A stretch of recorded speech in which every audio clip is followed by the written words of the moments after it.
Seruput dulu ya.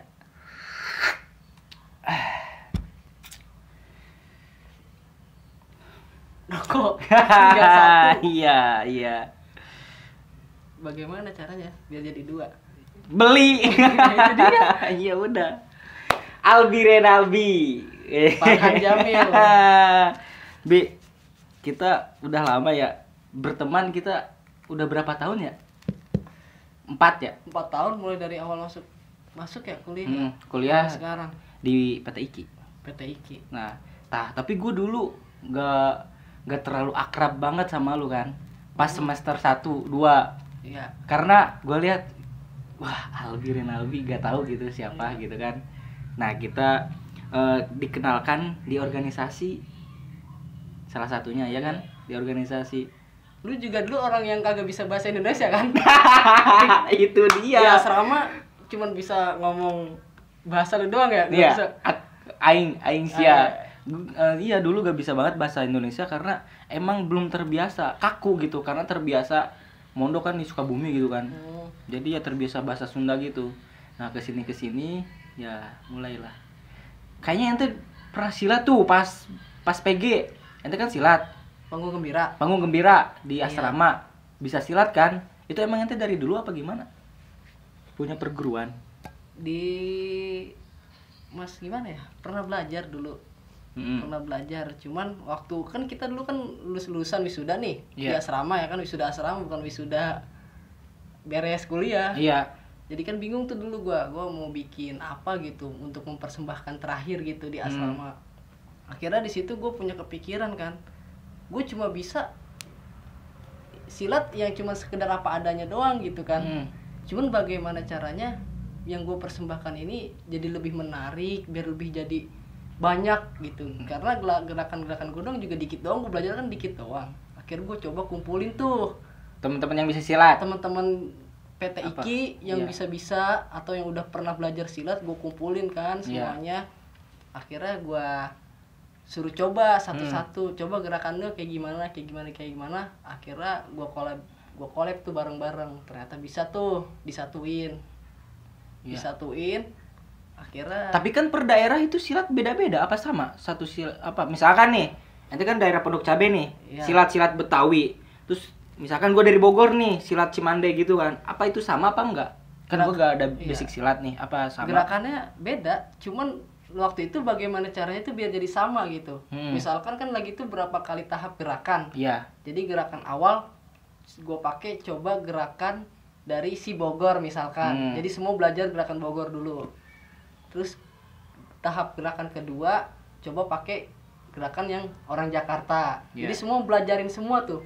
Jadi ya di situ juga syukur juga. Jadi kita belajar gerakan-gerakan dari berbagai macam daerah gitu. Jadi semuanya saling sumbang menyumbang gerakan. Oh, gitu. jadi dikolaborasikan. Dikolaborasikan dan semuanya harus belajar juga gitu. Oh iya, gua belajar gerakan lu belajar gerakan gua gitu. Iya, lu belajar gerakan dia gitu. Tuh, Dia jadi belajar gerakan lu. Jadi semuanya dapat gitu, pembagian. Di situ jadinya jadi pada mulai tahu lah gue gerakan-gerakan tuh kayak gimana, kayak begitu. berarti itu dulu silat dari emang SMP apa dari SMP. Dari SMP pas kuliah doang udah enggak, karena udah enggak sempet enggak ada waktu lah buat latihan? buat latihan lagi. Itu belajar di, kan itu aslinya Pondok Cabe. Iya. Apa emang Pondok Cabe itu ada khusus komunitas persilatan atau gimana tuh Pondok Cabe? Kalau setahu gua sih kalau komunitas persilatan Indonesia itu ada namanya. Di Indonesia apa di Pondok Cabe? Di Indonesia. Oh iya, di Kalau nggak salah namanya IPSI. IPSI, Iya, Ikatan Pencak Silat Silat Indonesia. seluruh Indonesia. Seluruh. Kalau nggak salah, Iya, lupa iya. soalnya udah lama. Hmm. Kalau nggak salah. Nah, itu dari seluruh berbagai macam itu sepertinya itu di situ. Dalam ikatan itu dari berbagai macam persilatan. Biasanya kalau kita nonton festival silat, biasanya sih ada lambangnya nih. Di sini lambang di mana ya? Pokoknya di dua sini tuh ada lambangnya. Satu lambang perguruannya, satu lambang IPSI-nya itu. Oh, jadi perguruan dia dari mana gitu? Iya. Oh. Nah, terus udah gitu sini ada IPSI-nya, Ikatan Pencaksilat Seluruh Indonesia. Jadi gitu, ada logo dianya sendiri, ada logo IPSI-nya juga. Nah, tapi silat kan suka ada festival nih. Iya. Silat, set. Itu dinilai dari apa sih? Kan gerakan, kan misalkan tarung. lu lawan gua. Itu tuh dinilai dari gerakannya tuh harus kayak gimana? Lu tau gak? Kalau begitu gue belum tahu kalau Belum tahap-tahap festival kayak gitu. Sampai kayak gitu kan gue juga dulu latihan itu ya karena pengen latihan aja gitu. Karena ya pengen tahu gitu, gue sekedar pengen tahu. Oh ternyata setelah gue tahu gitu, ya badan gue nggak terlalu kaku-kaku banget gitu. Maksudnya bisa lah buat gerak-gerak. Biasa kan kalau kita baru belajar itu emang kakunya minta ampun, susah banget. Cuman kalau pas udah lama-lama sering ya lumayan enak lah, setidaknya nggak kaku-kaku banget gitu. Kadang kan susah banget ya. Susah banget. Wah, coba aja dah. Susah emang. Kan terus kan di PG nih. PG kan tadi balik lagi ke PG, panggung gembira. Iya. Lu belajar silat apa? Menampilkan sesuatu itu silat. Iya. Nah, itu ada berapa orang emang yang silat? Yang lu rekrut? Sekitaran berapa ya? 10 kalau nggak salah, 10 orang.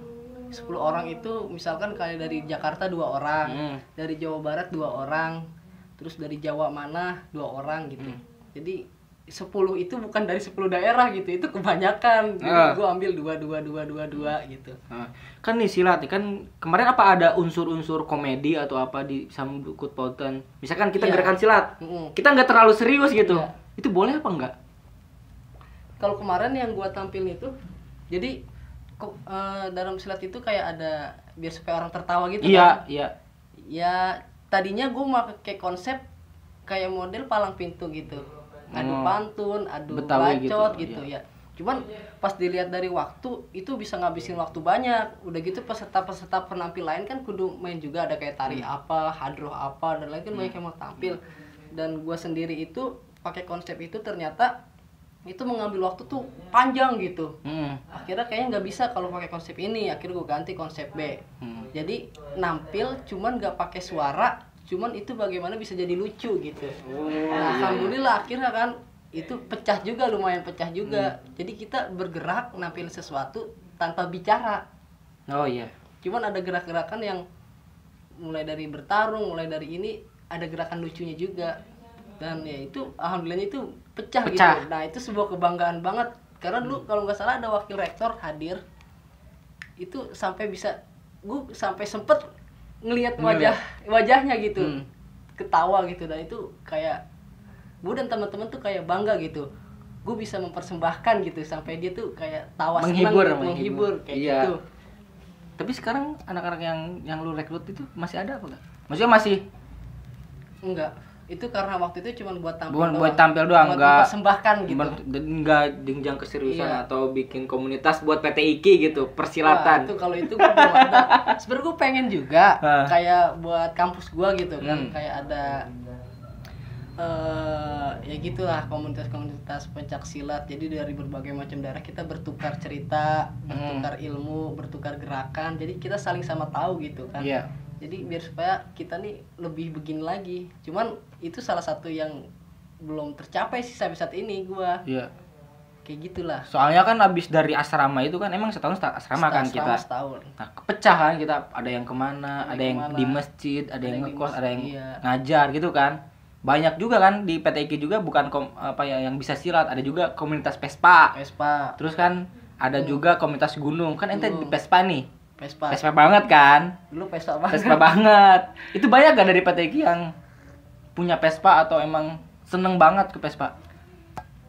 Ada sih yang seneng banget sampai saat ini masih suka pakai Vespa. Dan gue sendiri pun sekarang Vespa tuh udah jarang keluar gitu. Udah gue taruh aja di rumah ya karena kan corona nih.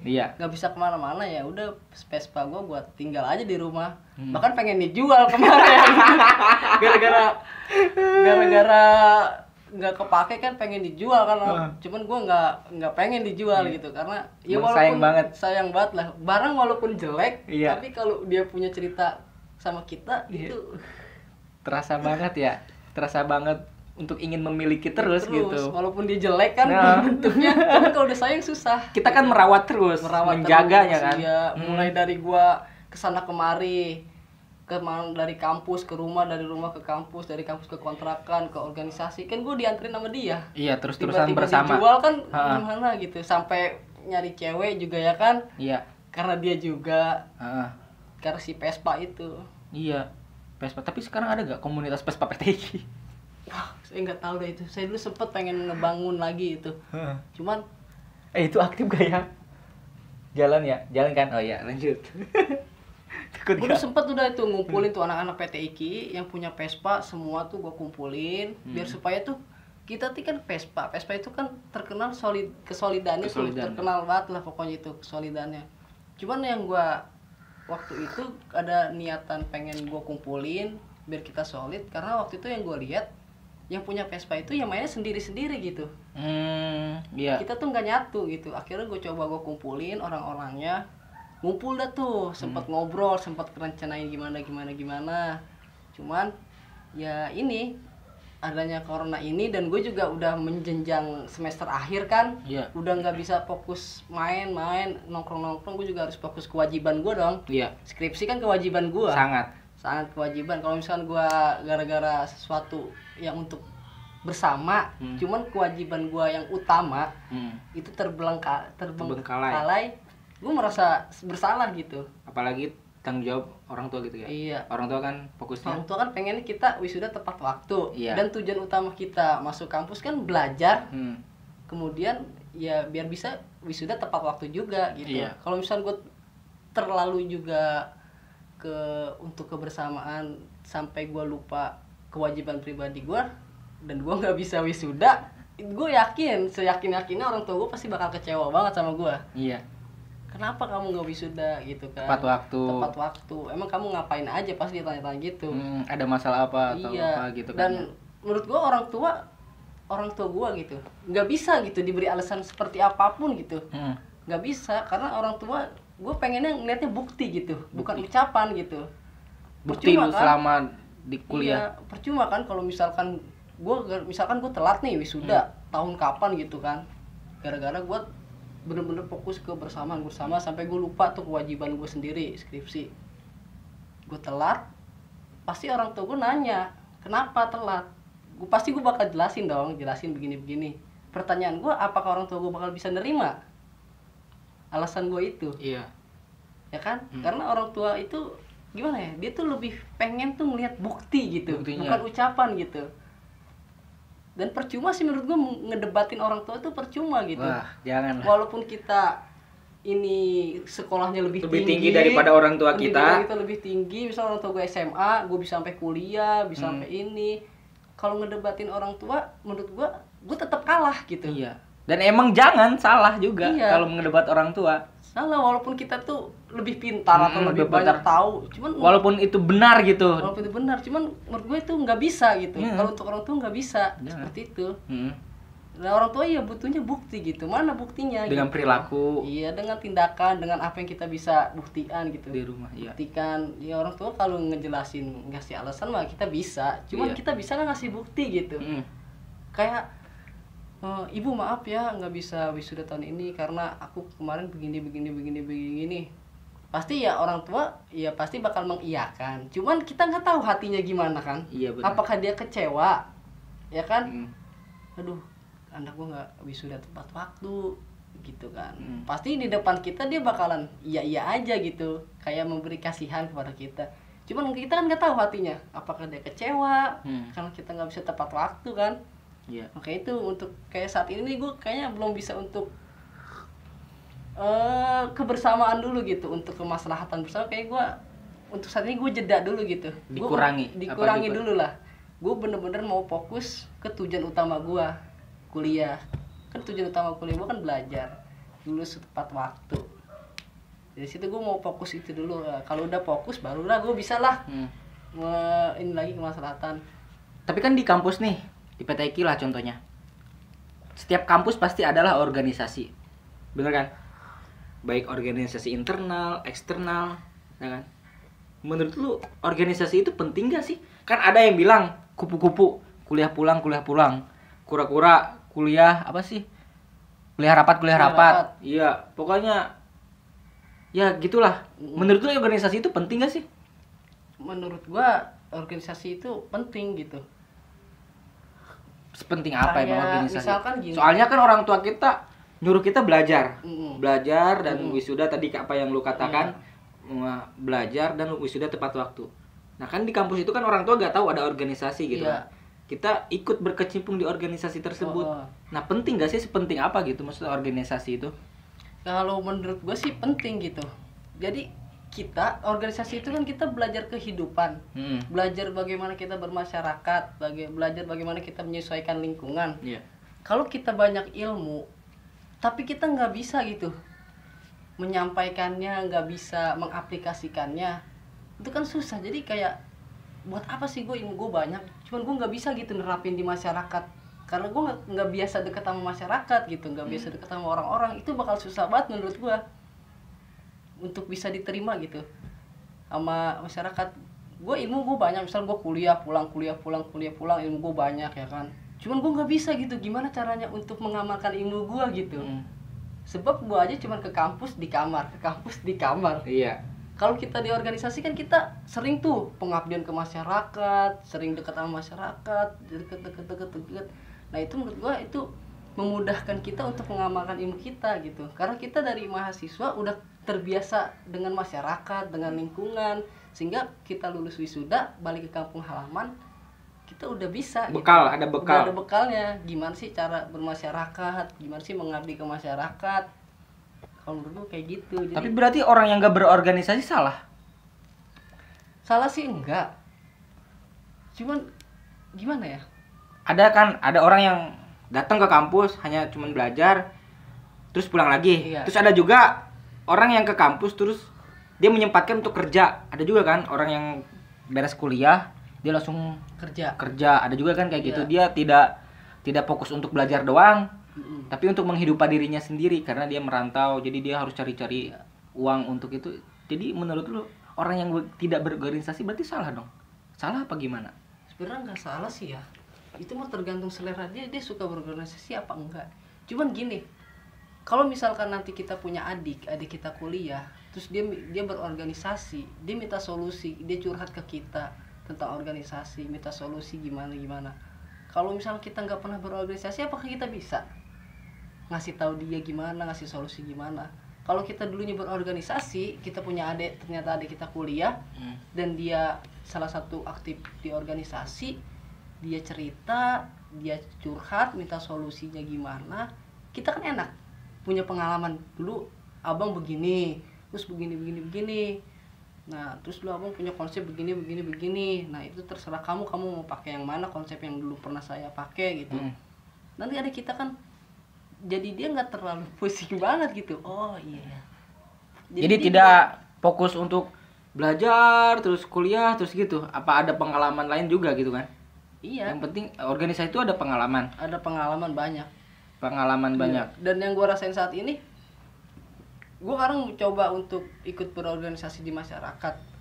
Ternyata yang paling banyak gue ngerasa yang paling banyak keluar itu di masyarakat, hal-hal yang gue dapat di organisasi gitu. Iya. Ketimbang yang gue dapat di kampus itu sendiri gitu. Karena di masyarakat itu kan, gue kan salah satu kampus agama gitu ya kan, kampus agama. Gue bermasyarakat di rumah gue kan udah ada ustadz gitu ya kan, udah ada kiai gitu. Kayak soal agama udahlah biarin mereka aja gitu. Kayak urusan organisasi untuk kemaslahatan bersama, ya mau nggak mau kita dong yang anak muda gitu. Iya. Jadi ya di situ gue merasa untuk saat ini nih, untuk masa muda gue ini, gue ngerasa di masyarakat itu gue lebih banyak mengeluarkan apa yang gue dapat di organisasi gitu. Mungkin nanti kalau udah tua mah juga ilmu-ilmu yang gue dapat dari kampus juga pasti banyak yang keluar juga, gue kasih ke masyarakat. Tapi untuk saat ini sih yang gue rasa yang lebih banyak gue keluarin itu apa yang gue dapat di organisasi sih untuk saat ini. Kalau gue mau ngajarin ngaji, ngajarin kitab gitu kan, itu udah ada Pak Ustadz, ada Pak Kiai, udahlah itu mah Urusan mereka aja. Ya paling urusan gue tuh ya ngerangkul anak-anak muda yang sekiranya rada begitulah. Biar jadi, masyarakat biar pemuda-pemuda itu hidup gitu di kampung. Hidup juga, dan juga dia nggak jauh dari agama gitu. Iya. Teratur. Ya kayak misalkan kalau urusan orang-orang di masyarakat, yang urusan orang udah rajin sholat, udah rajin zikir, udah rajin ngaji, ya sudahlah, itu mah kamu ngaji sama kiai aja gitu, sama ustadz aja. Nah kalau anak muda-muda yang rada nakal, rada bandel gitu kan, itu siapa lagi kalau bukan teman kita sendiri gitu, sebagai teman yang coba untuk ngedeketin, yuk kita deketin, kita ajak perlahan gitu. Jadi kalau yang urusan udah rajin sholat, rajin ngaji, rajin gitu mah udahlah, itu urusan Pak Ustadz aja. Iya. Nah urusannya anak muda, barulah kita nih anak-anak muda nih yang kuliah gitu, yang gitulah pokoknya. Jadi itu urusan kita dah, anak muda sama anak muda. Bokap sama bokap lagi gitu.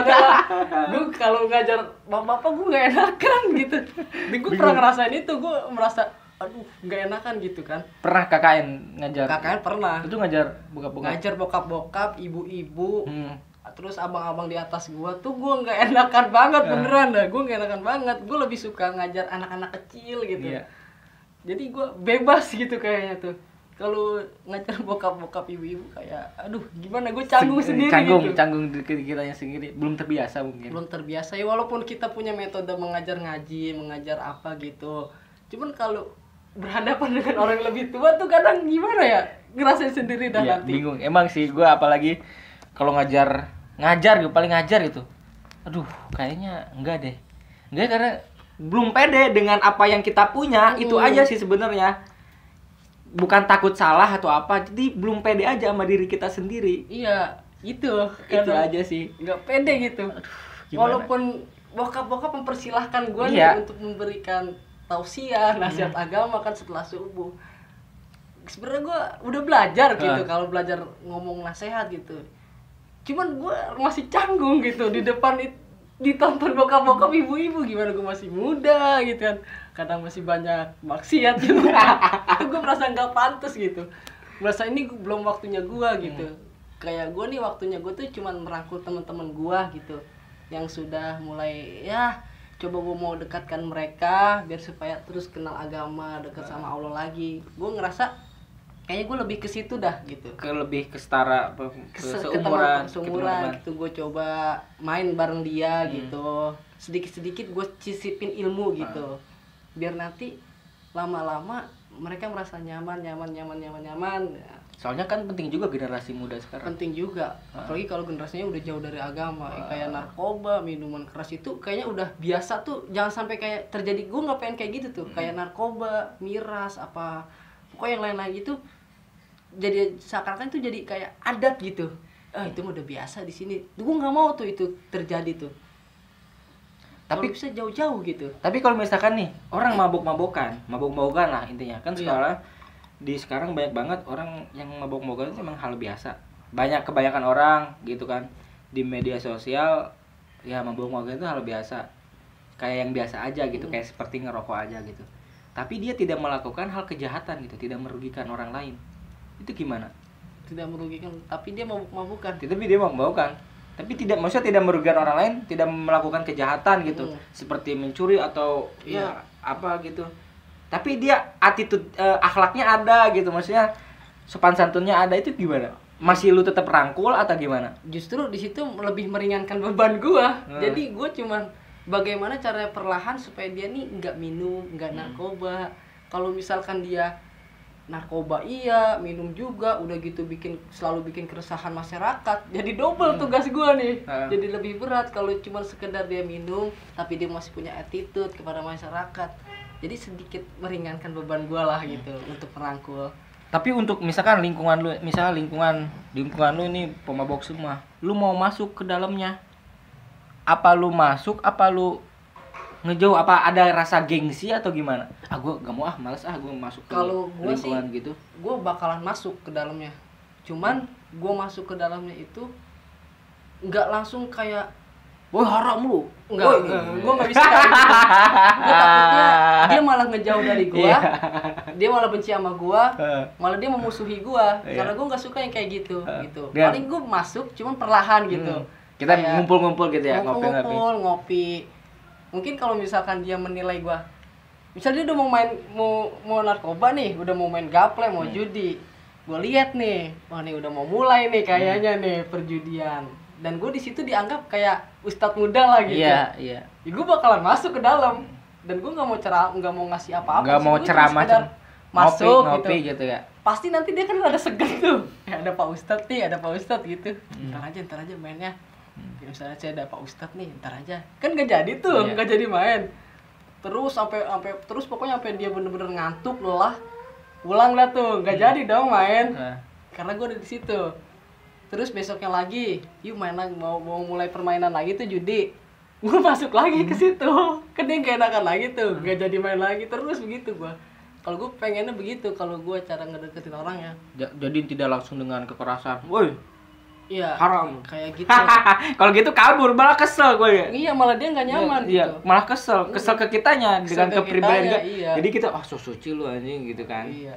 Gue nggak bisa kalau kayak gitu, paling ya gue deketin gitu. Jadi udah mulai mau main judi ya kan, gelepak. Di situ gue dateng ya kan. Jadi bercanda-bercanda gitu jadi kan. Ngopi di situ ya, di situ gue dateng nggak cuma datang doang. Paling bagaimana gue ngedeketin mereka ini pada ngerokok ngopi. Gue juga ini. Gue modalin nih rokok banyak gitu, kopi, makanan, minuman. Nah, nanti kan di situ bagaimana caranya tuh ngobrol gitu, ngobrol asik sampai dia nanti tertarik gitu. Ya. Sampai dia tertarik, sampai dia lupa gue nih datang ke sini mau main judi gitu. Kenapa jadi ngobrol gitu. Iya. Jadi kalau gue pengennya kayak gitu. Nggak bisa orang yang lu begini, lu salah, lu haram, nggak boleh. Gue nggak bisa kayak gitu. Karena yang gue rasain ya masih kecil, gue ngaji itu pindah-pindah orangnya. Jadi nggak ngaji nggak satu guru, enggak gue pindah-pindah tuh. Salah satu gue orang yang ngaji pindah-pindah. Kayak gue tuh mencari tempat kenyamanan gitu. Kenyamanan. Gue ngaji sama ini, ternyata gurunya rada galak gitu kan, rada galak, rada ini. Gue pindah, gue bilang ke orang tua, Bu, ini gini. Ibu gue ngizinin pindah gue ngaji. Pindah ngaji ini, ternyata gurunya lebih galak lagi. Setiap ngajar ngaji bawa ini nih. Tahu kan yang tongkat kecil gitu tuh? Iya. Gitu tuh. Tuh gue udah deg-degan. Jadi gue tuh kalau ngaji tuh bawaannya takut gitu. Bukannya bawaannya tuh seneng kan, kalau ngaji seneng gitu ya. Ini gue bawaannya takut gitu. Nanti gue diinihin, bambu dipegang tuh gue udah kepikiran tuh ketakutan mau ngaji. Akhirnya gue nggak kuat, gue bilang orang tua mau pindah lagi. Ternyata mau pindah lagi, ternyata ada lebih galak lagi. Gue pindah lagi gitu, karena gue belum dapet kenyamanan gitu. Kenyamanan gue tuh buat belajar. Sampai ketika gue bener-bener baru dapet dah tuh guru yang bener-bener membuat gue nyaman. Jadi ketika gue salah, ketika gue bandel di pengajian, tuh guru nggak pernah marahin gue gitu. Dia selalu lembut ke gua sampai gua tuh ya gimana ya, hati tentram. Jadi kalau gua dulu ngaji tuh jadi semangat gitu. Kayak sore tuh gua nungguin waktu nih, abis maghrib gua pengen udah rapi nih, sebelum maghrib gua udah rapi, udah pakai baju koko. Saking gua semangat pengen ngajinya gitu, karena gua udah menemukan kenyamanan. Gitu. Kenyamanan yang bener-bener gua nyaman. Jadi kalau misalkan dulu mah yang gurunya galak ya, gue ngaji tuh kepikiran gitu, gue takut gitu. Justru gue takut mau ngaji tuh, gue takut gitu. Jadi gue males-malesan ngajinya, karena yang gue pikirin nanti gue ngaji tuh, gue di hadapan gue tuh guru udah megang ginian nih, udah siap-siap. Iya, kalau salah tuh gue udah, jadi gue ketakutan gitu. Jadi gue males ngaji. Rasa semangat gue ngaji tuh gimana ya, ya makanya gue sering cabut dulu kalau guru. Kalau tuh gue udah di rumah berangkat, cuman gue nggak sampai ke pengajian. Gue pergi ke tempat mana gitu, waktunya isya gue balik. Ya cuman kalau yang pas gue dapat guru yang menurut gue itu membuat gue nyaman, jadi ngajarin gue tuh secara perlahan, gue dapat kenyamanan. Dan gue ngaji pun semangat. Sore tuh gue udah mandi, udah pakai baju koko, pengen buru-buru ngaji gitu, karena gue bener-bener udah dapet nyaman. Dan gue ngerasain gue mudah gitu nyerap ilmunya gitu. Kalau orang yang enak gitu, yang nyaman, bener-bener gue udah nyaman gitu. Itu kayaknya mudah gitu, cepet bisanya gitu gue. Karena pertama gue enak, gue udah sesuai gitu. Kedua gue merasa apa ya, semangat gue belajar tuh lebih tinggi karena kelembutannya gitu. Berarti organisasi itu harus seimbang dong dengan apa yang kita, tujuan kita kuliah organisasi sama kuliah itu harus seimbang dong. Harus seimbang, harus gini. Jadi kita organisasi boleh, cuman kita jangan sampai meninggalkan kewajiban kita. Organisasi kan kalau menurut gue itu ya sunnah lah gitu. Iya.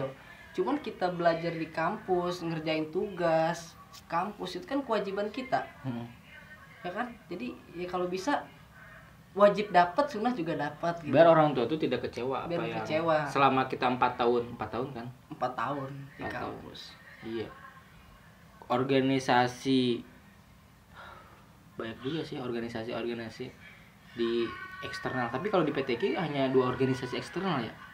Banyak ya. Banyak organisasi sih. daerah. Organisasi daerah banyak itu. Kita ketemunya akrabnya di organisasi daerah. Heeh. Pertama itu kompak sih. Kompak itu yang gua gak bakal bisa lupa itu.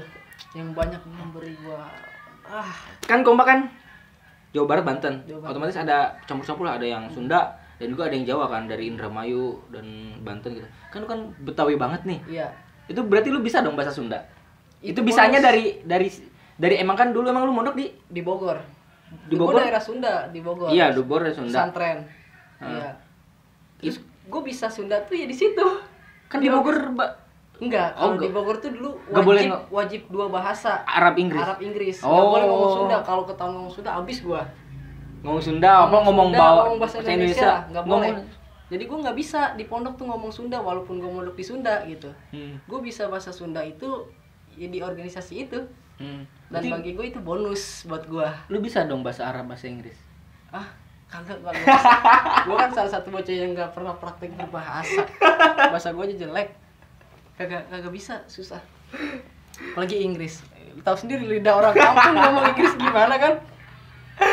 Udah orang kamu gimana tuh? Tulisannya play, bacanya play. Ya kan? Iya. Tulisannya CSHE, bacanya sehe. Se. Susah itu di dalam kampung. Emang susah, harus terbiasa sih. Harus terbiasa ngomong. Iya, apa-apa harus terbiasa. Makanya lu bisa bahasa Sunda juga terbiasa ya. Kumpul Terbiasa orang-orang. karena lingkungan gue Sunda. Iya. Waktu di organisasi itu Sunda, jadi ngomong Sunda. Jadi sedikit-sedikit gue mencermati gitu, gue dengerin. Sedikit juga gue nanya ke teman gitu. Apa sih ini artinya? Ini maksudnya apa sih gitu. Tapi lu pernah dikibulin nggak tuh apa gitu? Misalkan nih bocah Sunda teh ngomong ini gitu, padahal artinya itu jorok gitu. Nggak pernah sih. Nggak pernah. Iya. Soalnya kan gue dulu di pondok kan. Ada orang Jakarta dikibulin. Iya. Beli ini nih, beli kencut berem. Ke warung. Beli dia tuh. Beli kencut berem. Langsung dia ngomelin sama ininya, sama tukang warungnya. Ini kamu suruh siapa katanya? Itu katanya itu abang-abang itu katanya suruh beli ini. Rata-rata orang kayak gitu ya, orang Sunda. Meskipun kita juga di Jawa nih. Di Jawa juga pasti yang nggak tahu bahasa Jawa gitu. Bisa dibohongin. Bisa dikibulin juga. Sir. Organisasi di 4 tahun. 4 tahun di organisasi itu. Itu dulu eksternal kan? Eksternal. Nah, Tapi internal juga pernah. oh internal, BEM. Di BEM. Gimana tuh? Di BEM gua itu di bagian Kemenak. Kemenak, bocah kayak gue di Kemenak, bayangin. Gue juga nggak tahu. Berarti tahun apa lu? Tahun berapa sih masuk? Semester berapa ya? Gue juga sama ya. Sama. Gue kok Sama, itu. Lo sama info. kita kan. Lu Kemenak. Gue Kemenak dan gue nggak nyangka gue bisa di Kemenak, bocah kayak gue tuh di Kemenak. Berarti tujuan Kemenak itu apaan kalau misalkan di BEM? Apa ya? Dulu gue bingung tugas gue juga apa. Kayak anak-anak udah bisa ngaji ya kan. Ya udah, udah bisa baca kitab, ya udah gue ngapain, ya udah gue diem aja udah. Gue cuma nontonin doang. Skrip. Memberi pemahaman tentang agama yang lebih bisa. Gue siapa gitu. Tapi gue bisa di Kemenak gitu. Tapi kan lu Usuludin. Suludin. Itu Usuludin belajar tafsir juga kan? Belajar. Tapi kalau gue pahamin ya, di Usuludin itu kita lebih condong belajar ke metode gitu. Awalnya juga gue mikir gini ya, gue masuk Usuludin tuh karena gue pengen bisa tafsir gitu ya kan. Gue kira tuh nanti semester 1 misalkan, 1 semester itu full kita habisin kitab Jalalain gitu. Terus naik semester 2 kita habisin tafsir Sarawi 1 kitab gitu. Naik sini tafsir Tobari gitu. Gue kira tuh bakal kayak gitu. Gue mikir awal tuh kayak gitu. Ternyata yang dipelajarin itu ya itu Metodenya. cara menafsirkan gitu ya. Kayak kita mau naik motor nih, jadi kita belajar bagaimana cara naik motor gitu. Iya. Kayak begitu diajarinnya. Tapi gue bersyukur banget gitu dengan gue masuk Usuluddin, jadi gue ngerti gitu ketika ada orang-orang lagi ngasih kajian tafsir, atau kita lagi diskusi, ada orang yang bawa satu ayat kemudian dia terjemahin, kemudian dia jelasin, di situ gue sedikit ngerti gitu. Oh, dia pakai metode penafsiran seperti ini gitu. Terus ada lagi misalkan yang ngomong pakai bawa ayat kemudian dia ngejelasin begini, jadi dan gue, oh dia pakai metode tafsir kayak begini gitu. Oh dia pakai metode tafsir yang ini. Oh jadi gue ngerti gitu. Iya. Gitu. Tapi di awal gue mikirnya gitu, gue kira tuh kita bakal belajar kitab itu. Kitab kayak pesantren-pesantren gitu ya. Ternyata enggak. Cuman kalau setiap bikin makalah kita emang harus dari kitab ngambilnya. Referensinya Dari kitab. Di situ juga kita belajar. Enak belajar. Jadi kita tafsir kita belajar, metode kita juga belajar. Dan menurutku itu lengkap lah, enak di situ. Gitulah pokoknya, asik sih Usuluddin. Tafsir, bisa belajar tafsir. Jadi bahkan orang-orang menyangka Usuluddin itu calon nabi. Itu bener gak sih? Maksudnya ada kan jokes itu kan, bercanda-bercandaan orang-orang dimanapun pasti, mau di kampus manapun, kalau misalkan ngambil Usuluddin gitu berbau-bau tafsir atau apa, pasti calon nabi. Maksudnya apa ya? Nggak tahu. Kayaknya penghormatannya itu luar biasa. Lebih gitu. Tinggi kali ya, lebih orang kayak kiai banget gitu kan. Calon-calon ulama. Tapi bener gak sih? Yang gue rasain seperti itu. Jadi kayak kalau gue kenalan sama orang baru nih, yang belum tahu gue siapa, kemudian dia nanya-nanya gue bilang kuliah di sini, jurusan ini. Jadi seakan-akan orang itu berubah gitu. Iya. Jadi rada segen sama gue gitu. Padahal gue siapa gitu. Makanya gue tuh pakai pakaian gue, lu tau sendiri lah pakaian gue nggak rapi, celana robek-robek. Iya. Sebenarnya itu gue mau menutupi diri gue gitu. Iya. Kayak gue belum bisa gitu kalau pakai peci, pakai koko rapi, setelan ustad, gue belum bisa kayak gitu. Dan gue pakai celana complang-campling, celana robek. Sebenarnya gue itu pengen menutupi diri gue aja gitu, biar orang-orang tuh sama gue tuh kalau tahu gue jadi nggak gimana ya, gue nggak pengen gitu disegani gitu, nggak dihormati. Gue nggak pengen. Jadi orang-orang tuh segan pada sama kita sendiri kan. Jadi gue pengen ya biasa aja gitu, kita sama gitu. Sama kayak lulu pada gitu kan. Dan yang gue rasain itu bukan cuma kalangan usia gue aja gitu, bahkan bokap-bokap yang baru kenalan sama gue, ternyata gue dari sini tiba-tiba dia berubah gitu sama gue, kayak lebih segan sama gue. Bahkan pernah ada yang mau cium tangan sama gue nggak enakan di situ, gue nggak bisa apa-apa gitu. Bahkan gue juga kalau misalkan kemana-mana, gue bukan malu atau apa gitu bawa nama PTQ, gue ngaku kampus lain gitu lah. Iya. Dari mana? Dari kampus ini gitu kan. Kenapa? Bukan malu, bukan karena gue tahu diri. Iya. Maksudnya, aduh bawa nama perguruan tinggi ilmu Al-Quran. Takut ya, tadi kata lu kan, takut orang segan atau apa gitu, karena ya tampilan gua kadang kan compang-camping juga kan, menutup diri juga. Bahkan ya memang beratnya itu di nama Al-Qur'annya gitu, perguruan tinggi ilmu Al-Qur'an.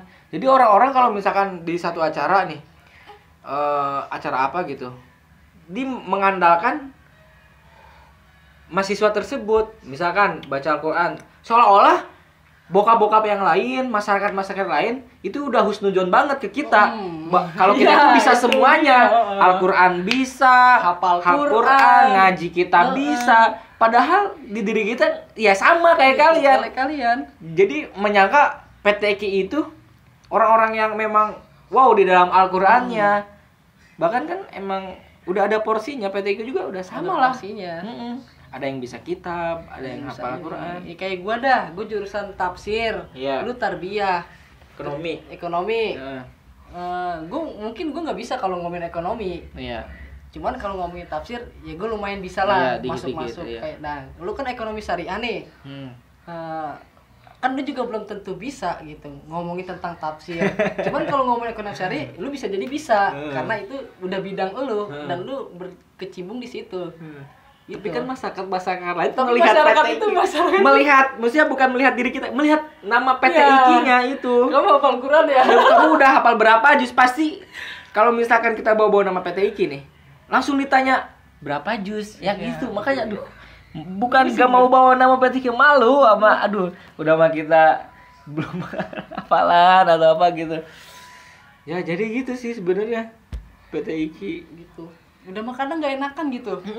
Jadi orang yang tadinya emang biasa aja ke kita jadi segen gitu. Kayak segen gitu ngomong sama kita tadinya. Takut apa? bercanda seru kan, tawa-tawa. Setelah dia kenal kita nih siapa, ternyata segen langsung bisa berubah drastis. Berubah, iya.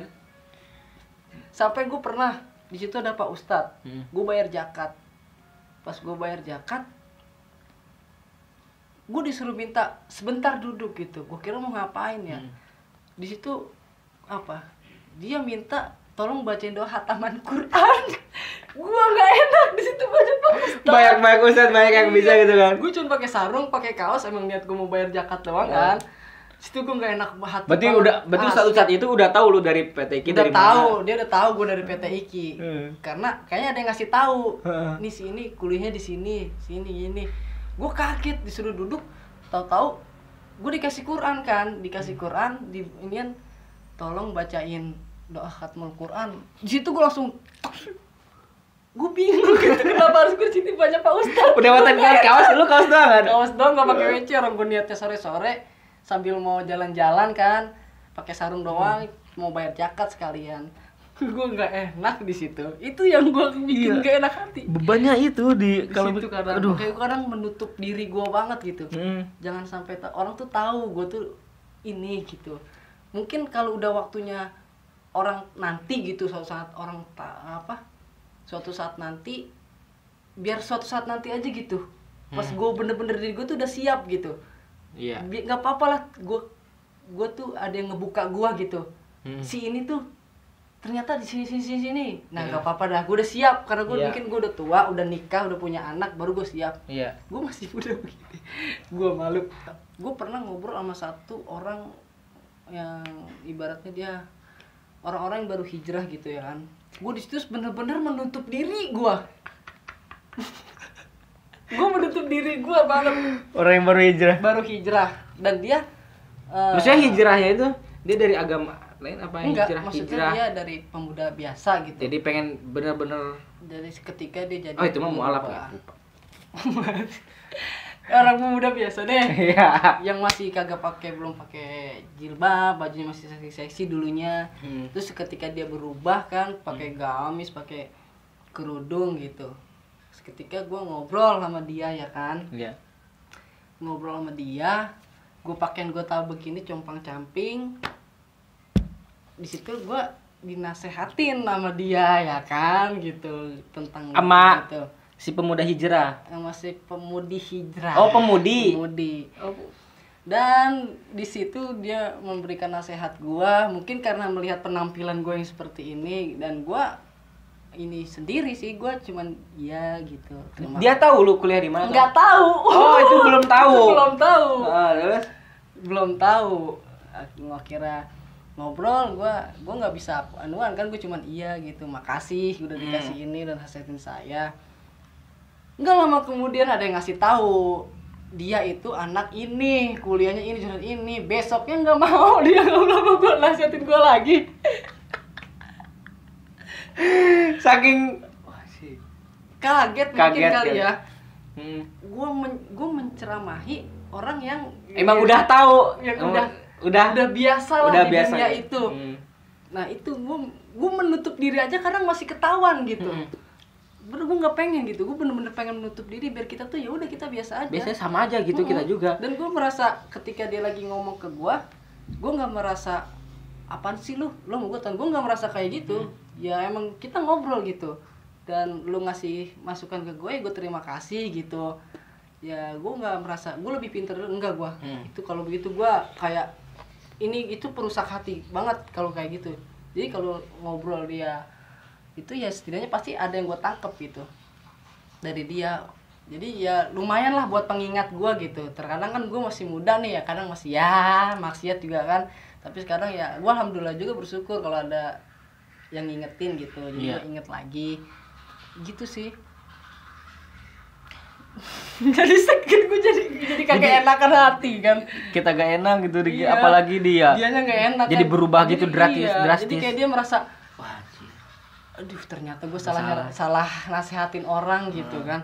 Gue sebenarnya gue nggak mikir Gak mikir. gimana maksudnya. Oh, lu gak tau gue siapa kayak gini. Enggak gitu. Ya gue orangnya seneng aja kalau ngobrol gitu. Cuman yang gue khawatirin dia kayak nanti begitu gue salah nyeramahin orang. Gue nggak pengen kayak gitu tuh. Kita sama-sama manusia gitu. Kita sama-sama mengingatkan, Iya. sama-sama memberi nasihat gitu ya kan. Dan ya udah kira. Jadi gue kadang menutup diri gue itu ya masih aja gitu ketahuan. Gue kadang gimana gitu. Udah bener-bener menutup diri, jangan sampai orang ini tahu gue tuh kuliah di sini jurusan ini. Bener-bener gue tuh diri gue emang bener menutup. Beban lu 2 dong. Udah kuliah di PTQ, perguruan tinggi Al-Quran. Kedua, fakultas lu Usuludin. Itu dia. Gimana orang gak segan sama Kalau gua. gua ya, meskipun gua juga ada beban. Iya. Perguruan tinggi Al-Quran ekonomi ya. Sama kayak di luar lah biasa. Iya. Lu Usuludin lu. Lu sekarang bab berapa, Pi? Gua Skripsi. gue Akhir. ini gue lagi ngerancang dulu ini. Jadi gue belum langsung diketik, jadi gue lagi ngumpulin referensi. Gue catat dulu nih di buku. Gue catat, nanti gue susun, baru nanti dipindahin biar ke nanti gue ngerumusin dulu nih di buku pakai tulisan. Nanti kalau gue udah paham rumusannya, udah bener-bener pembahasan menurut gue udah oke lah, baru mulai gue ketik. coba bab 2, Bab 4. bab. Keren ya gue ya. Gue cuma kerjaan tidur, ngopi, ngerokok, atau jadi ya. Sebenarnya gue malam-malam lu pada tidur gue bikin. Jangan sujon. Lu ngerjain. Cuman ketika lu lagi pada tidur. Diam. Ya kan kalau misalkan kita satu atap nih, atap rumah. Iya. Kalau tahu-tahu gua sidang kan lu nggak tahu kapan gua ngerjainnya kan itu. Wih, kalau Aneh. bisa sih gitu, Aneh. aneh sih gitu. Kapan sih Ada ngerjainnya? hal-hal gaib yang membantu. Kan lu kalau pagi tidur nih sampai siang, ya gitu pagi gua bangun ngerjain, jangan sehujan dulu. Ngerjain gua. Kan lagi nyusun bab 4 lagi gua tulis. Akhir dulu. Oktober, cu. Akhir Oktober ya nggak apa-apa. Tapi dah akhir Oktober. Dari Oktober rencana katanya wisuda mau April 2021. November, Desember, Januari, Februari, Maret, April, 6 bulan nganggur. Gue Cari. pengen kerja ini. Jadi jualan, gue mau jadi tukang teh poci. Ya teh poci khas Nabil nih. Dia tidak pernah memberikan kepastian. Pengen jadi tukang teh poci gue. Kenapa lu gak mau ngajar? Padahal peluang ngajar itu banyak. Iya sih memang. Ya emang yang gue rasain juga gitu, banyak tawaran-tawaran mengajar. Cuman kalau buat gue pribadi sih ya, gue nggak pengen gitu abis lulus wisuda nih, lulus dari kampus, gue langsung terjun ke ngajar gitu. Ya memang sih bidang gue di kampus itu, yang jurusan gue itu ya emang fokusnya ke ngajar gitu. Cuman gue belum mau aja gitu. Gue tuh masih pengen kerja tuh sebagaimana yang teman-teman gue tuh kerja gitu, yang bukan lulusan, yang cuma lulusan SMA kayak dia kerja di sini. Gue pengen ngerasain juga gitu kerjaan yang mereka dia kerjakan gitu. Pengen ngerasain intinya pengalaman mereka. Dan jadi kalau gue lagi nongkrong, dia ngomongin kerjaan dia, gue bisa nyambung gitu. Soalnya sama profesi gitu gue pernah ngerasain juga gitu.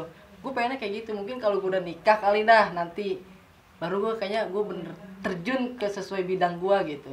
Kayak gini ya, gue masih kayak pengen jadi cleaning service sih nggak apa-apa. Kalau menurut gue mau jadi tukang jualan apa nggak apa-apa, mau jadi kerja di tempat kafe-kafe, hotel barista itu menurut gue pengennya itu gitu malah.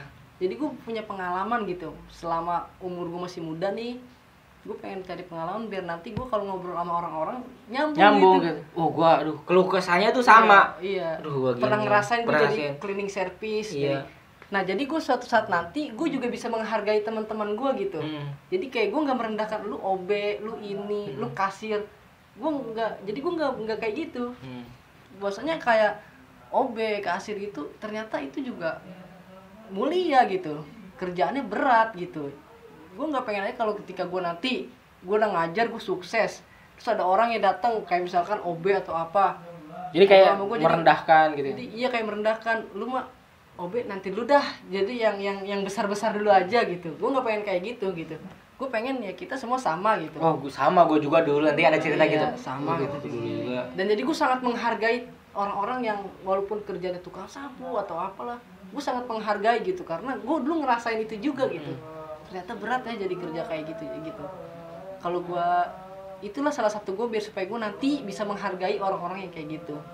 Jadi kayak kalau gue perhatiin sekarang kayak kalau lu tukang sapu, tukang OB kayak lu tuh gimana gitu ya, kayak minggir dulu dah gitu, mau nyarinya yang lebih ini dulu gitu, ya kan? Padahal Iya. kita sama-sama manusia. Tidak gitu. menyamaratakan. Iya, kayak tamu nih, tamu misalkan anak muda, cuman kerjanya cuman tukang parkir, mau ketemu gua, sedangkan gua lagi ada tamu lain gitu, bukan berarti gua nanti dulu ya lagi ada tamu, nggak kayak gitu, gua nggak pengen kayak gitu, kayak walaupun tamu gua orang besar suatu saat nanti, terus ada orang anak muda datang mau ketemu gua, walaupun dia cuma tukang parkir, silakan gitu, sini masuk gabung gitu, Iya. rokok, jadi kita tuh sama. Sama-sama enak gitu. Jadi gue memang gitu, gue pengen banget, gue tuh pengen menghargai gitu. Gue nggak bisa kalau nggak itu kayaknya gitu, kayak gue berdoa tuh jauhkan saya dari sifat merendahkan orang gitu, Jangan dan kayak gitu. tingkatkan sifat menghargai itu. Kadang gue berdoa kayak gitu, jadi pengennya menghargai gitu, kita tuh sama gitu, apa sih membedakan kita gitu. Jadi kadang kalau ngeliat anak muda gitu yang udah kerjaannya enak tapi temannya ternyata dia cuma tukang sapu, jadi satpam gitu, kadang kayak gimana gitu, kasihan dianya gitu ya.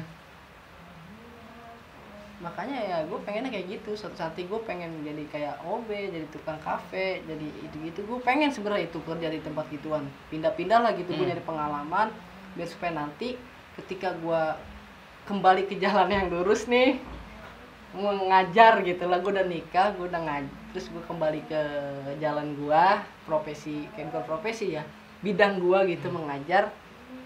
Nah jadi gue tetap bisa menghargai yang lain gitu. Penyakit orang itu gengsi.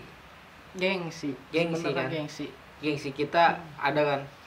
Kita kuliah di kita kuliah nih. Kuliah. Tapi kita tidak mau merasakan pekerjaan itu. Iya. Semisal. Itu menurut lu gimana? Gimana? Apa lu gengsi gak kalau misalkan lu kerja seperti kayak gitu? Enggak, gue enggak gengsi. Kan kadang kan penyakit paling Gengsi susah ya. itu gengsi. Gengsi. Kadang kan kalau misalkan kita gengsi susah sebenarnya, susah untuk apa ya, untuk menyambung ke semua orang karena Gengsi penyakit emang. gengsi sulit itu. Padahal dia nggak tahu ya kerjaan yang begitu lu ternyata itu mulia gitu. Mulia. Coba kalau nggak ada dia, Berat. kotor kantor lu, ya kan? Kotor, pokoknya gedung itu kotor kalau nggak ada dia gitu. Kalau misalkan dia ngerjain sendiri, misalkan bosnya ngerjain sih ya repot juga. Repot juga. Gue dulu di asrama pesantren itu gede banget pesantren. Gue nyapu bersih itu ternyata capek asli, itu capek banget. Karena gedung gue sapuin, gue bersihin kan, itu capeknya bener-bener kerasa. Di situ gue jadi sangat menghargai lah orang-orang yang bener-bener kerja seperti itu. Tapi lu niat nikah tahun berapa? Umur berapa? Niat nikah umur berapa? Gue sih Kan sekarang nih kuliah, sidang nih Oktober 2021 rencana apa wisuda. Nah, terus lu nikah rencana kapan? Apa ada aspek-aspek menargetkan nikah itu misalkan umur segini? Apa sekarang udah ada kepikiran untuk nikah? Tapi sekarang lu udah punya doi kan? Doi mah Alhamdulillah ada. laku juga gue ya Laku ternyata. juga. Aduh, laku gua tidak laku. Gue juga gak nyangka gue bisa laku gitu. Bocah kayak gue sih niat target ya, maksudnya target atau rancangan aja gitu. Dan nggak tahu nanti mah gimana, cuman gue ngerancangin, gue pengennya tuh minimal usia gue 28 menikah. 28. Berarti lu sekarang berapa? Gue 22. 23 dah. 23. Baru kemarin 23 aja kan. 23 baru kemarin gua. Hah? Lu 97 kan? 97. Berarti udah 23 dong. 23 kan? Sengaja gua mudah-mudahin tadi. Jadi gue masih ada waktu berapa tahun lagi tuh? 23, 24, 26. Nah, waktu sampai gue menjelang Insya Allah ada menikah. umur. Insya Allah kalau ada umur, gue pengen bener-bener nyari pengalaman dulu, gue tuh pengen memperbanyak teman gitu, Jaringan. bukan Teman. jaringan, Oh, bukan, teman beda. gitu. Kalau gue nikah gue gak punya teman, siapa yang datang? Kesian tukang masak, udah masakin banyak kan, kagak ada yang datang, sedih gue, kesianan tukang masak kan. Banyakin teman. Ya, gue pengennya sebelum gue nikah tuh gue bener-bener banyak memperbanyak teman. Jadi pas gue nikah itu, jadi banyak yang datang dan semakin banyak yang datang kan semakin banyak yang mendoakan. Mendoakan. Mendoakan. Jadi gitu gue pengennya 28. Tapi ada target sih yang gue harus kejar dulu gitu. Kenapa gue mau nikah 28? Karena di masa-masa ini gue pengen mencari pengalaman kerja, sama gue pengen terus di dunia pendidikan gitu.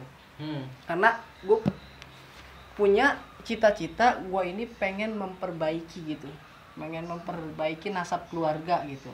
Iya. Orang tua gue bukan lulusan kuliahan gitu, cuma lulusan SMA biasa gitu. Yang dulu pengen kuliah, orang tua gue pengen pokoknya sampai kuliah gitu. Cuman orang tua gue ini, ya orang dulu kan gitu, tahu ekonominya kan kurang gitu. Makanya orang tua gue bekerja keras biar supaya bisa nyekolahin anak itu sampai pendidikan tinggi gitu. Nah di situ gue pengen apa yang orang tua gue dulu pengen cuman gak kesampaian, gue harus sampein itu. Iya. Gitu. Lu anak ke berapa? Gue anak pertama. Wah. Anak pertama, cucu pertama, paling gede Punya adik lu? punya. Berarti tanggung jawab lu anak pertama Itu dia, gue harus menjadi sosok. di keluarga gitu. Iya. Jangan sampai gue udah cucu paling gede, anak paling gede, gue nggak baik nih. Ntar kesana gimana ke bawahnya, hancur. Nah itu makanya salah satu itu gue pengen terus di dunia pendidikan biar supaya nanti gue punya keluarga yang berpendidikan, berilmu juga gitu. Nggak apa-apa walaupun gue nanti gue nggak tahu ya gue jadi orang kaya apa, jadi orang gimana. Yang penting yang prinsip gue pegang, bagaimanapun keadaan kita nanti, yang penting ilmu dan pendidikan harus ada di keluarga gue gitu. Iya. Nanti kan gue nikah punya anak, nah gue pengen keluarga gue orang-orangnya seperti itu gitu, yang berpegang pada pendidikan, ilmu. Ya walaupun kita miskin harta gitu ya kan, itu nggak jadi masalah. Yang penting gue pengen keluarga gue nanti kaya ilmu, kaya budi, kaya jasa, Kayak hati. dan bersyukur bila kaya harta. Jangan sampai ya miskin ilmu, miskin budi, miskin jasa, miskin harta itu. Jangan sampai lah gitu lah. Setidaknya kalau gue miskin harta, setidaknya gue kaya ilmu, kaya budi, kaya jasa. Itu sih yang gue pengen sebenarnya. Nah kan lu punya cewek sekarang. Cewek yang keberapa? Maksudnya sebelumnya gitu kan lu apa punya mantan berapa? Gue selama kuliah tuh kira-kira. Selama kuliah aja dah, jangan Selama SMP. kuliah? Iya, selama kuliah aja dah. Selama kuliah. Lu punya mantan berapa? 7 kalau nggak salah. Sama yang sekarang nih yang ketujuh. Sekarang itu yang ketujuh. Ketujuh kalau nggak salah. Mantan lu yang ketujuh sekarang? Bukan Mantan, sih. maksudnya cewek yang ketujuh. Sekarang yang ketujuh. Yang ketujuh. Berarti mantan lu ada 6 dong? Kalau tadi barusan gue pikir 7, 6 sih. 6 Sekarang kan? yang ketujuh nih. Ini yang sekarang kan bukan mantan pacar kan? Iya. Dia nih orang yang ketujuh. Heeh. 7. Gitu. Cuman selama yang ke-6 ini kayak gue juga bingung kenapa gue bisa putus. Gue juga nggak nyangka gitu. Kenapa ya? Kok bisa putus? Udah kan gue selingkuh enggak gitu. Tapi yang gue rasa sih gue bosen kayaknya gitu. Gue tuh orangnya bosenan gitu. Bosenan ya sampai, dan gue cepet ngambil keputusan gitu. Iya. Ketika gue bosen, gue tuh nggak mengingat kebaikan dia gitu. Gue langsung mau ngambil keputusan, udah kita udahan gitu. Udahan aja. Kan seharusnya gue mengingat dulu gitu ya, kebaikan dia yang pernah dilakuin ke gue gitu, apa dia bantuin Perjuangan bikin apa makalah gue ya kan, atau pernah jajanin gue gitu kan. Cuman gue orangnya kadang nggak keingetan ke situ gitu. Gue udah bosen, gue kadang langsung ngambil keputusan, kita udahan. Cewek lu berarti sebelumnya kan lu kan mantan lu kan lu sekolah di PTIK. Disclaimer juga, PTIK itu tidak ada cewek kan? Untuk tahun yang lalu. Iya. Untuk 2 tahun sekarang kan udah ada cewek. Udah ada mahasiswinya, bukan cewek, udah ada mahasiswinya. Nah, berarti lu pacaran itu punya cewek itu di kampus lain dong? Iya. Masa gua ini sih sama cowok. Gue pesantren bertahun-tahun Sama itu cowok isinya. semua. Sekarang kuliah cowok Iya, juga. cowok juga. Ya. Tapi gue mikir gini, gue pesantren bertahun-tahun nih. Pesantren gue itu nggak ada cewek, khusus Iya. cowok. Ketika gue lulus dari pesantren, gue masuk kuliah, ternyata gue nggak tertarik dengan wanita. Nah Iya. itu gue ada pertanyaan buat diri gue sendiri tuh. Kenapa nggak Petis tertarik lu aneh dengan- anjay. Makanya gue kalau pas lulus pesantren, situ gue langsung ada ketertarikan dan gue bersyukur ternyata gue masih tertarik dengan Sama wanita. wanita. Berarti situ gue masih waras dong. Masih waras, masih Kalau ingin gua- merasakan hasrat Iyalah. wanita. Kalau gue lulus pesantren ternyata gue gak tertarik, gue malah tertarik sama anak PTK itu gue dipertanyakan. Aduh. Selama sekolah kan 3 tahun ya. Lu kalau sekolah di Rapai itu 3 tahun 4 Gue tahun. 4 tahun. Berarti satu itu pengabdian kayak gitu bukan sih? Apa Enggak, gimana? gue nggak ngabdi waktu itu. Gue langsung. Kok bisa 4 tahun gitu? Gue kan dulu SMP itu SMP Islam. Berarti seharusnya lu kuliah nih kan. Seharusnya gue udah Lu udah wisuda. lulus kan? Berarti tahun udah lulus kan kemarin. harusnya Cuman kan? karena gue belum 4 tahun. Setahun itu pendalaman. Iya, maksudnya pendalaman gitu. Di Pendalaman. SMA-nya kan? Mm-mm. Pas Apa SMA-nya. ya? SMA apa ya kalau nggak salah tuh namanya eksperimen apa? Aduh apa sih itu namanya gue lupa. Berarti pas masuk lu SMA itu Gue ngulang pelajaran MTS 1 tahun tuh. enggak langsung masuk kelas 1 aliyah atau satu Satu. SMA? Enggak. Satu kayaknya gue enggak deh. Kayaknya itu masa-masa apa ya persiapan gitulah. Karantina 1 adaptasi tahun gitu itu, kali ya. Iya, 1 tahun itu gue mempelajari pelajaran-pelajaran yang anak SMP dari Hmm. kelas 1 SMP terus dicepetin gitu belajarnya. Nah pas mulai naik kelas 2 SMA situ gue baru udah mulai masuk pelajaran 1 SMA gitu terus. Jadi gue ngerasain juga pelajaran-pelajaran pesantren yang SMP cuman cepat gitu, ekspres. Yang gue rasain kayak gitu sih dulu. Jadi gue masih sempet belajar. Harusnya berarti lu udah lulus dong. Udah lulus. Cuman gue juga nggak nyangka kok gue bisa masuk pesantren. Gue bisa kuliah di kampus Quran gitu ya kan, kampus yang agama gitu. Karena dulu cita-cita gue kan gue pengen jadi pemain bola dulu tuh. Oh iya, lu futsal bisa jago Gue banget. pengen jadi pemain bola. Gue pernah nih, gue bukan sombong nih ya, maksudnya Berbagi pengalaman dan cerita bagi saja. pengalaman gitu. Gue pernah itu sampai udah tingkat Asia. Main itu, bola tuh gue udah sampai tingkat Asia itu dulu. mewakili di kampung lu apa gimana? Enggak, Maksudnya? gua Itu di mewakili apa ya gitu dulu lupa gua. Mewakili jadi ada kayak utusan dari Sekolah? bola gua dulu. Oh lu pernah sekolah bola dulu. Pernah. Pertama di Sekolah Jakarta. bola di mana? Di Jakarta. Kalau lu ke Ragunan, Hmm. masuk pintu apa ya? Kalau nggak salah pintu barat, Hmm. itu ke dalam tuh ada Bajar. Iya. Ada kawasan atlet. Nah situ gue belajar dulu sekolah dan mulai dari kelas 4 SD sampai kelas 1 SMA. 1 SMP. Iya. Terus gue pindah ke daerah Cinere. Hmm. Terus setelah dari Cinere, gue dulu ditawarin di salah satu sekolah bola ini mahal sebenarnya loh, mahal. Cuman karena gue Itu mahalnya per bulan apa gitu Pak? Per bayar sama setiap- kayak sekolah juga, sekolah bola Oh. tuh dulu gue mikir sekolah bola latihannya itu siang. per minggu apa? Per minggu tuh bisa 3 kali pertemuan, bisa 4 kali pertemuan gitu. Nah dulu gue setelah dari Jakarta pindah ke Cinere, setelah dari Cinere gue ada tawaran di salah satu sekolah bola ini mahal banget. Sebelumnya ibu gue pernah ke situ nanya, pas ditanya ternyata berapa juta cuman berapa kali pertemuan. Nggak lama itu ada tawaran buat gue gitu. Iya. Dan di situ gue bener-bener pengen banget gitu ya kan, di situ ya kan, karena itu terkenal banget kan, itu mahal gitu. Cuman emang bukan rezeki gue kali ya. Iya. Jadi gue SMP itu sekolahnya siang, di situ latihannya siang. Berarti lu SMP masih di sini nggak belum pesantren gitu? Belum. Oh. Siang. Nah setelah akhir gue nanya dulu ke orang tua kan gimana nih gitu, tapi orang tua gue lebih udah sekolah aja gitu, nggak usah itu dulu. Padahal itu kesempatan banget, gue menurut gue itu kesempatan banget itu kan, udah sekolah bola mahal, gratis lagi gue. Oh gratis? Gratis beasiswa. Oh. Nah, akhirnya kata orang tua gue udah sekolah aja gitu, sekolah lebih penting gitu kan. Yaudah gue mau gak nurut, mau nggak mau gue harus nurut kan. Gue sekolah dan itu gue lepas. Bola? Iya, tawaran itu gue lepas. Oh tawaran itu? Gak bisa, gue harus sekolah. Dan sekolah itu dan gue nggak nerima itu. Dan akhirnya dari kampung gue gue ditawarin tuh, tiba-tiba ada yang nelpon orang tua gue disuruh kirim berkas-berkas, data-data kelahiran gue, kartu keluarga gue, akte gitu, kirim. Pas ditanya buat apa, ternyata gue disuruh ikut Piala Tangerang, sepiala sekabupaten gue ada itu.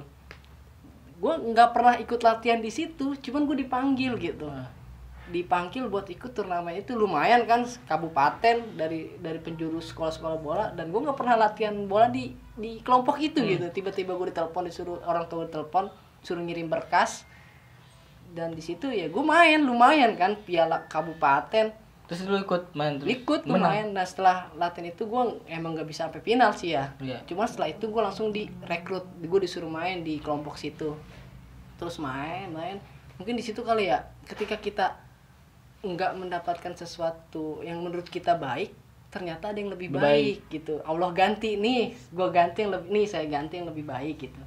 Jadi kayak menurut kita, ih ini tuh bagus, ini tuh mantep gitu, dan gue pengen itu gitu. Tapi kalau menurut Allah itu nggak kurang gitu, tapi Allah pasti bakal ganti lagi. Dan itu gue tanpa susah payah, gue langsung bisa main piala kabupaten. Dan kalau gue terima beasiswa, mau nggak mau pasti gue akan latihan terus, dan belum tentu ada turnamen besar gitu kan. Nah yang intinya gue cuma disuruh ikut latihan aja. Ini gue tanpa latihan, tiba-tiba gue langsung ngirim berkas main piala besar, kan enak banget gitu kan. Situ mungkin ya, apa yang kita suka belum tentu Allah ini gitu. Dan apa yang menurut kita tidak baik, menurut Allah itu baik gitu. Dan itu gue tolak tawaran itu, nggak lama berapa kemudian Allah ganti dah tuh mungkin ya. Nih gue tanpa susah payah, tanpa latihan, gue langsung ngirim berkas, suruh main piala. Berarti piala kabupaten. Pas SMA lu, pas pesantren lu masih tetap enggak bola? Kalau pas pesantren gue bener-bener udah stop total. Gue bener-bener fokus pengen belajar agama. Itu iya bener ya, ternyata apa yang Allah itu menurut kita baik belum tentu menurut Allah baik. Apa yang menurut kita nggak baik ternyata itu baik menurut Allah. Jadi gue enak banget dong. Belum tentu gue terima tawaran beasiswa itu, gue latihan setiap hari, setiap siang, panas-panasan. Belum tentu gue nanti ikut turnamen. Kalau turnamen itu kita diseleksi lagi, belum tentu gue bisa ikut, bisa lolos gitu. Bisa lolos. Dan ini gue tanpa latihan, tanpa susah payah, tinggal ngirim berkas, langsung main. Ini enak banget itu. Situ gue ngerasa ya gitulah. Pasti bakal diganti yang lebih baik sama Allah gitu. Jadi ya nggak perlu kecewa lah gitu. Apa yang belum didapat pas saat itu? Kalau bola sih gue banyak sih pengalaman. Selain bola lu seneng apa lagi? Selain bola, emang tok bola. Kalau kesenian lu seneng misalnya seni ini apa? Kreatifan atau apa gitu? Kalau kesenian gue lebih suka ke dekorasi. Mendekor gitu rumah. Mungkin ya kalau gue rasain berisik betul. Kesenian gue ini kayaknya ketular dari orang tua gitu. Jadi kan rumah gue itu kan kecil gitu, nggak bagus, kecil. Cuman karena orang tua gitu dia bisa seni, jadi rumah gue tuh bener-bener dibuat seni banget gitu, ditata mulai dari temboknya tuh dikasih apa sampai depannya. Dan pas gue pikir-pikir bagus juga, dari rumah gue jelek sampai bisa jadi unik gitu. Jadi kalau setiap orang lewat rumah gue, kadang gue perhatiin ngeliat rumah gue gitu, ini kok unik gitu rumahnya. Nah itu mungkin darah itu keturun deh. Berarti darah orang tua lu dari keseniannya. Kesenian. Orang tua gue kan itu yang dari bapak itu dia darahnya itu kayak darah kesenian musik, musik sama kesenian dekorasi itu. Tapi ada yang darah bisa silat atau gitu? Itu ada. Semua rata-rata kalau cucu dari engkong itu semua, gue kan cucu pertama, sampai yang kecil itu semua bisa. Maksudnya belajar silat. Karena awal gue nggak pengen belajar silat sih ya, karena gue liatin capek dan apa sih fungsinya gitu. Dan otomatis kalau kita ribut ya pasti bakal begini-gini, ngacak-ngacak dong. Masa iya kita masih sempet begini-gini kan? Apa ngambil teknik-teknik gitu? Gue belum tertarik awalnya. Setelah emang latihan kan di keluarga gitu. Iya. Setelah gue perhatiin, gue tanya sama cucu di bawahan gue gitu kan, dia emang giat banget belajar gituan. Gue tanya, kalau lu ribut dan gue begini, lu bisa nggak nanganin gue? Dan seketika dia coba berdiri bang gitu. Gue berdiri dong depan dia. Sekarang lu kalau ribut gimana, kata dia gitu kan. Gue ribut begini nih, gue contohin langsung gue gitu-gitu kan. Dia cuma mundur 2 langkah kan, tek langsung ketangkep gue, dan gue langsung diam. Gue juga langsung kena. Iya, di situ gue bingung, anjir, dalam hati gue, anjir iya juga gitu. Di situ baru gue mulai tertarik gue latihan. Awal gue nggak tertarik sama sekali, kata gue ya silat buat apaan sih gitu, ribut juga paling begitu gitulah, nggak mungkin begini gini. Ternyata pas itu gue percaya gitu, maksudnya ternyata kalau kita belajar silat setidaknya badan kita tuh nggak terlalu kaku banget gitu menghadapi orang-orang yang mau jahat sama kita. Iya. Dan itu gue juga kaget, maksudnya cucu di bawah gue tuh kecil badannya, gue gede kan. Setelah gue begini-gini dia cuma mundur 2 langkah langsung nangkep gue. Di situ gue juga ada sedikit malu gitu. Oh iya ternyata oke. Di situ baru gue bergiat lah belajar. Dan sekarang gue udah nggak belajar lagi sih. Karena gue udah nggak kuat, napas gue capek. Belajar cuman masang kuda-kuda bermenit-menit. Gue bingung. Harus kuat ya kuda-kuda. Harus kuat. Kuda-kuda nih nggak boleh goyang dikit, abis tendang. Walaupun yang ngajar tuh keluarga gue sendiri gitu, udah nggak pandang gitu. Kalau gue salah ya udah salah lu gitu. Karena demi kebenaran itu. Ya, maksudnya ini demi mental gitu. Ya. Dan emang juga kalau gue perhatiin ya, banyak ibu-ibu yang kira-kira anaknya itu bahasanya melehoi gitu. Melehoi itu kayak ke lemah gemulai. Bencong-bencongan gitulah. Lemah gemulai. Ya itulah. Dan itu banyak anaknya yang nitipin kadang ke situ. Tolong dong mentalnya diasah gitu. Biar supaya tuh dia enggak begitu gitu. Biar cowok banget ya kan. Kayak begitu. Penting sih kalau menurut gua. Untuk jaga diri juga kan. Jaga diri. Kalau udah apa-apa. Cuman gue inget pesan dari Engkong waktu itu. Gini dia ngomong. Kalau kamu belajar silat dan kamu nanti suatu saat nanti kamu jadi orang yang sibuk, dan suatu saat nanti kamu itu ketemu orang yang pengen ngejahatin kamu secara fisik gitu, setidaknya kamu itu kalau belajar silat nggak terlalu kaku banget menghadapinya. Dan terus dia nasehatin lagi, kalau nanti kamu dalam keadaan darurat nih, misalkan dibegal gitu bahasanya, selama kamu masih ada celah untuk kabur, lebih baik kabur. Walaupun kamu sanggup menghadapinya gitu, lebih baik kabur. Cuman kalau udah taruhannya nyawa, silahkan dilawan gitu. Katanya kayak gitu. Iya. Dan ada yang gue inget lagi pesan Engkong tuh gini, setiap selesai gue latihan, Engkong tuh nggak pernah ngomongin namanya latihan yang rajin biar kamu cepet bisa. Dia nggak pernah kayak gitu. Terus, yang gue inget tuh setiap kali gue selesai latihan berbaris, dia selalu ngomong gini, nasihat dia nih setiap kali penutupan, jangan lupa sholat, ngaji, bantuin orang tua. Itu 3 pesannya. Gue bingung gitu, kenapa ngasih pesannya itu, kenapa nggak latihan yang rajin biar cepet bisa. Dulu kan gue masih bocah ya, gue nggak ngerti, sampai gue bosen gitu dengerin itu, sholat, ngaji, bantuin orang tua, kata nggak ada nasihat lain apa? Kata gue dalam hati gue gitu, motivasi silat gitu. Motivasi silat biar jadi jawara hebat. Enggak ada motivasi kayak gitu. Jadi setiap kali selesai silat itu motivasi yang sampai sekarang tuh gue inget, ngaji, sholat, bantuin orang tua. Simple sebenarnya, dan itu menurut gue motivasi dasar. Cuman itu kerasa sekarang gitu, itu harus. Dan gue walaupun dulu dinasihatin kayak itu, ya tetep aja gue males sholat, males ngaji, males bantuin orang tua. Tapi sekarang itu sangat kerasa banget buat gue. Namanya bantuin orang tua itu harus, sholat harus, ngaji juga. Setidaknya kalau kita males baca Quran ya kan, ya setidaknya ngaji-ngaji kori lah gitu. Karena gini ya, kan kampus lu nih, kampus lu ini bukan kampus gua kan. Kampus kita lah ya. Itu kan kalau baru masuk nih, ya kan, tuh di depan gedung tuh ada bacaannya. Bacaan apa? Ayat Al-Quran. Apaan? Gue gak pernah merhatiin bacaannya. Gue lihat Kan paling lobby- banner. Samping banner tuh ada di depan ayat Al-Qur'an gede banget Apa itu. emang bacaannya? Inna nahnu nazzalna dzikra wa inna lahu Lahap. lahafizun ya kan. Di situ kadang gue mikir kenapa harus ada ayat ini di sini gitu ya kan. Apa artinya apa? Inna nahnu nazzalna, pokoknya cari sendiri dan nanti. Iya, Pokoknya itu yang ngejaga Al-Qur'an gitu. Di situ kadang gue malu sebenarnya ketika gue jadi mahasiswa kampus itu, sehari gue nggak ngebaca ayat, mulut gue tuh nggak keluar ayat-ayat Al-Qur'an, terus gitu gue kayak ngerasa malu gitu. Iya. Gue nih salah satu kampus Quran, sehari gue nggak ngebaca gitu.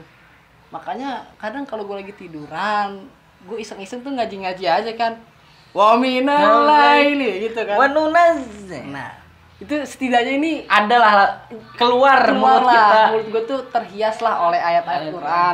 Tidak kosong banget. Tidak kosong banget, sehari tuh nggak nyebut Ayat ayat Quran nih, walaupun kita sholat ya kan baca Al-Fatihah, baca ini.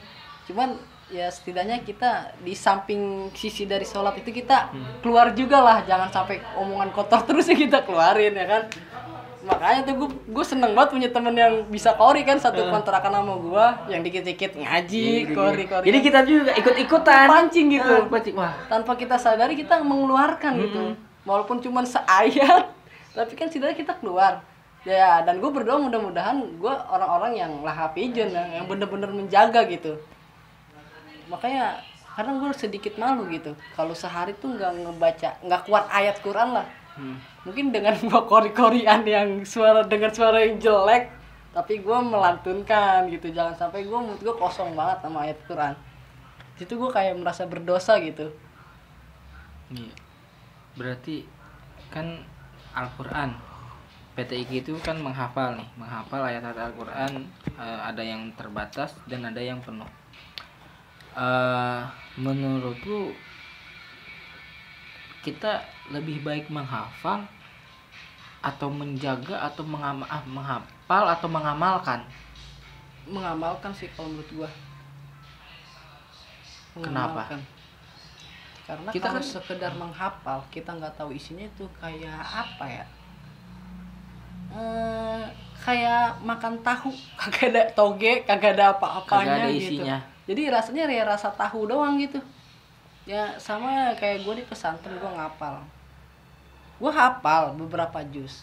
Cuman gue nggak tahu maksudnya itu apa gitu. Makanya gue masuk ke kampus Quran, masuk ke jurusan tafsir. Jadi apa yang gue udah hafal gue pengen tahu ini maksudnya apa sih, isi Maknanya kandungnya apa sih gitu. Iya. Sebenarnya gue kayak gitu. Lebih bagusnya juga dia hafal, dia mengamalkan. Dan dia tahu isi kandungannya tuh. Itu menurut gue keren banget lah pokoknya. Tapi gue ya menghafalkan ya sedikit-sedikit, meskipun sedikit-sedikit gak apa-apa kali ya. Nggak apa-apa.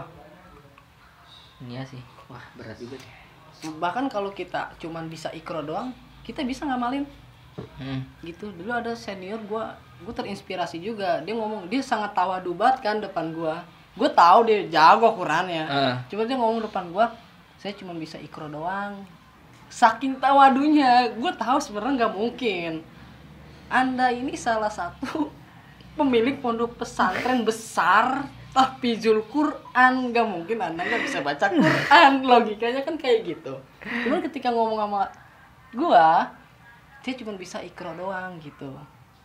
Gue di situ sedikit tek, nggak mungkin gitu. Nggak mungkin. Walaupun Anda nggak hafal Quran, setidaknya Anda bisa baca Quran karena Anda salah satu pimpinan besar gitu kan, salah satu pondok Quran.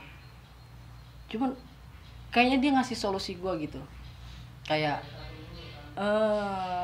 cobalah ajarin orang-orang itu yang dasar dulu gitu, bertahap gitu. Jangan sampai kita bisa Quran gitu, cuman apa yang kita udah pelajarin dulu itu kita nggak amalin gitu. Iqra kan salah satu kita bisa baca Quran kan dari kalau zaman gue mah Iqra. Zaman lu Yanbu'a bukan? Yanbu'a apa? Yanbu'a tuh kayak metode belajar ngaji. Babi buba yang gitu. Gimana ya? Yang Gue nggak sempet belajar, gue cuma langsung ke Iqra. Kalau nggak salah tuh Iqra metode belajar ngaji tahun 90-an dah. Di bawah tahun 90 itu kalau nggak salah Yanbu'a. Soalnya orang tua gue itu Yanbu'a pakainya dulu, nggak pakai Iqra. Pakai Yanbu'a kalau nggak salah. gue lupa aja. Cuma pakai Iqra. Dan dia ngomong gini, Saya cuma bisa baca Iqra doang. Dan setiap saya kemana-mana saya bawa Iqra, kata dia gitu, kata beliau.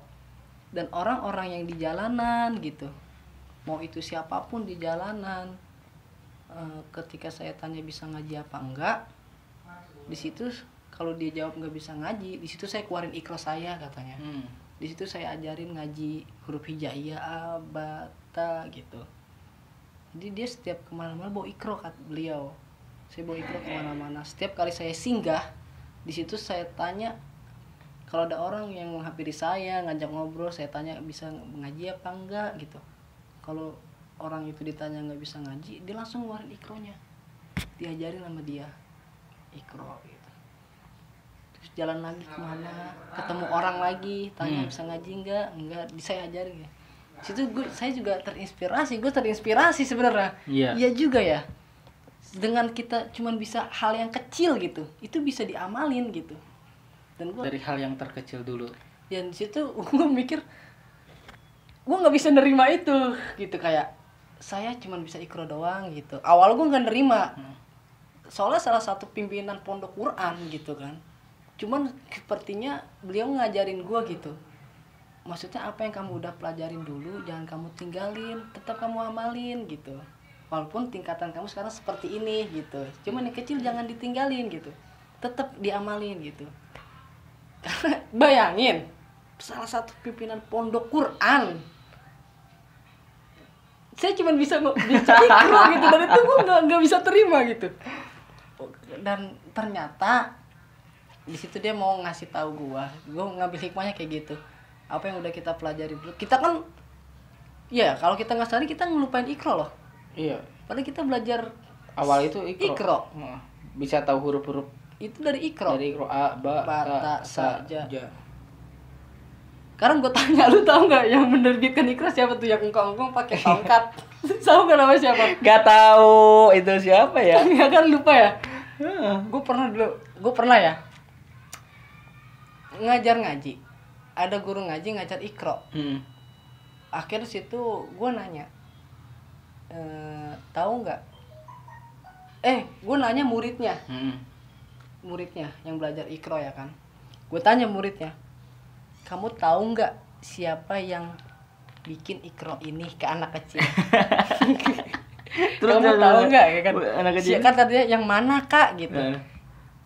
Kamu yang ini nih, kamu tahu Iqra kan? Di situ ada gambar engkong-engkong, kakek-kakek megang tongkat. Kamu tahu nggak namanya siapa? Nggak tahu kak. Kamu udah Iqra berapa sekarang? Iqra 6.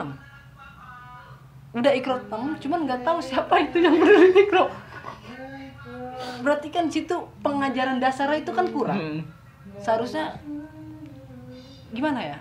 Kita sebelum belajar sesuatu kita harus tahu dulu ini siapa yang bikin, jasanya siapa gitu.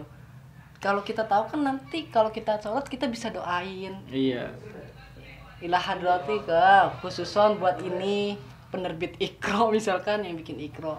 Udah Iqra 6 pas gue tanya siapa, berarti dia nggak pernah tahu dong itu yang bikin Iqra siapa. Kita kadang melupakan hal sesuatu. Hal-hal yang kecil tuh kadang kita lupain. Iya.